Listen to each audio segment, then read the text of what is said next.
দেখো, অনেকেরই কিন্তু অনেক কাজের চাপে যখন একদিন বাড়িতে থাকে, সেদিন বাড়ি থাকতেই তার ভালো লাগে। কিন্তু আমার ভালো লাগে না। আমার একবেলা বাড়ি থাকলেই মনে হয় আমি কখন একটু বেরোবো, কখন আমি একটু ঘুরতে যাব। মানে শনি রবিবার তো আমাকে আটকানো যাবেই না, সে যাই হয়ে যাক। তো আজকেও ছিল শনিবার। তো এটা অনেকদিন আগের ব্লগ যদিও আমি পোস্ট করছি। তো শনিবার আমি বাড়িতে ছিলাম, একটু স্কিন কেয়ার করে নিচ্ছিলাম। আর যেহেতু সকালটা বাড়ি ছিলাম, তাই আমাকে তো বিকালে পড়াতেই হবে। আর এর আগে দুদিন পড়ানো কামাই গেছিলো, তো আজকে আমার পড়ানোটাও আমি সেরে ফেলেছিলাম। শনিবার ছিল তাও পড়িয়েছি।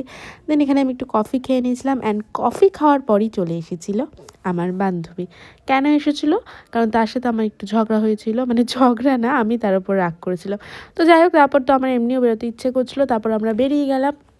আর সেখানে কি দেখো, একজন চোখ ডলেই যাচ্ছে। এই হচ্ছে বিজয়, আমাদের ফটোগ্রাফার।